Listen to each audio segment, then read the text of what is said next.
Kickoff, where our sixth school checking in today with us is the Truman State University Bulldogs. Bulldogs finished third in conference play with a 4-3 record, 9-3 overall, while they won their second straight America Crossroads Bowl. In a GLVC poll just released by the coaches, they've been picked to finish second. Joining us today is head coach Gregg Nesbitt in his 13th season in Kirksville. Also joining him is offensive lineman Justin Wasson and sophomore linebacker Ulysses Ross. Guys, welcome to the kickoff. I know you're excited to get the season underway. Let's have a few opening comments on what to expect from the Bulldogs this season. Well, hopefully we'll continue. We're in a pretty good run. We've won 28 and lost 8 of our last 36 games, and so I've had some limited success, been pretty solid, and we certainly would like to think with 20 returning starters that we certainly, and the work that these guys have done from January and just finishing their all-season program yesterday as we're taping this, have set themselves up to at least have an opportunity to perhaps follow some success with success. 23 starters return overall, which is the most of all of the 7 league teams this year. Of those 23, 7 come back on offense. Talk to us about how the offense is shaping up with several all-GLVC honorees heading back to campus for you this fall. We like our offense. You know, certainly we lost an outstanding running back that led the country in rushing, and Cody Schrader. So we've got some work to do at that position. We really return everything else. It's a pretty deep unit. Should be a pretty competitive unit. Certainly have all the pieces to the puzzle to put together a productive offensive football team. And I think they were, I might need Kevin or SID, but 33, 34 points a game last year. So hopefully we can follow up with some good success with those guys. Justin, you're coming off an honorable mention all GLVC honor last fall. 12 starts as a freshman, and how do you feel that your experience last season in your collegiate play will help you this season for? I think the biggest thing is the experience with Cody leaving, and then as well as Jacob Morris, who's our fullback. I think the experience that we're going to have for me personally and the rest of the offensive line is going to be really beneficial for the offense. We've had a lot of guys up there this summer stacking bricks, getting better. I feel like we've definitely done a lot to solidify ourselves as a great offensive line. All right, thank you.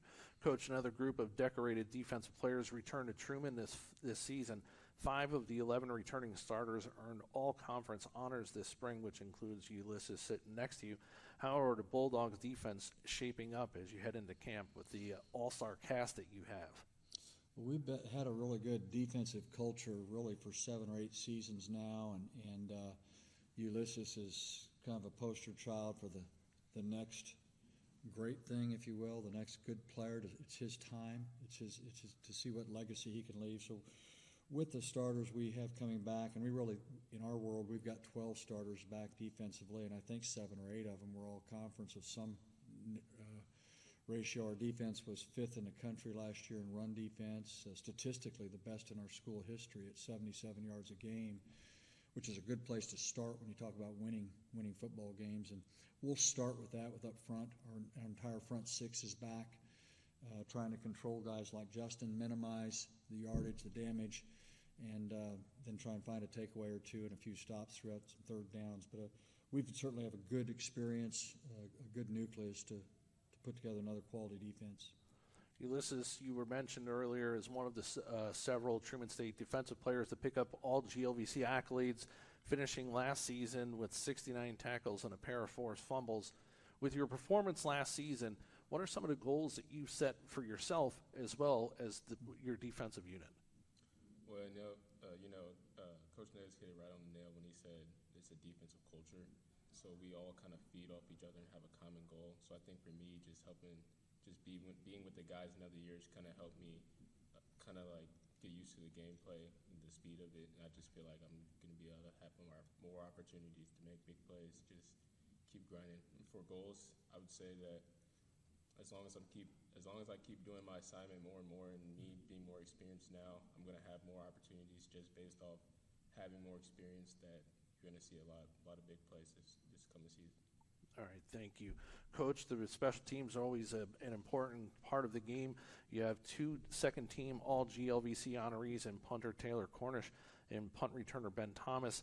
It's nice to know that on both sides of the special team unit, you'll be led by a lot of experience and quality. And give us your thoughts on that unit. We've got some work to do in our kicking game. Taylor Cornish, for certain, he's been an all-league punter, I think 2 or maybe 3 times. He's a good place to start, so that gives you a comfort level. Ben is an experienced guy, on that exchange of field position when you're punting, getting a guy that can just catch it, right? And then he's a good job of anything we get. It's a 10-yard play. It's a good place to start. But we're losing the best kick returner in the conference in Jalen Jefferson. We were 12th nationally in kickoff returns. We were 4th nationally in kickoff coverage. And Josh Scheider, he just can be an orthopedic surgeon. He's in med school at Missouri, just started this month. And he was a big part of that with the hang time, the direction, which was spot on. So finding that guy in addition to, he's an all-time leading extra point and I think 2nd in field goals career, and had he opted to stick for another year with COVID, with that waiver, med school was calling, so he made the right choice, but no doubt he would have been the all-time leading kick or field goal kicker. So we've got some work in those positions for certain as we get into fall camp. Finally, Coach, before we let you go for the afternoon, let's take a look at your schedule and what's the standout thing for you on the 2022 schedule? I love our schedule. I think our athletic director, Jerry Wolmering, it's not easy. We just spent a long, lengthy Jim sitting our commissioner with scheduling and football, and it's a balanced schedule. We're playing different geographic areas. We opened with Davenport out of Michigan, tremendously talented team. Had the opportunity to go up there last year out of the GLIAC. We turned it around with a lengthy trip to South Dakota School of Mines. We've never been there, out of the RMAC. Charlie Floor, offensive coordinator at Northwest, coached here. I'm looking at Kevin over the right shoulder here. In the early 2000s, quality guy, quality coach, quality academic institution. So a chance for these guys to see some different geographic portions of the world. Then we go to Hillsdale, Michigan, week 3, and I've never been there, and that'll be a great experience. Hopefully we can win a ball game.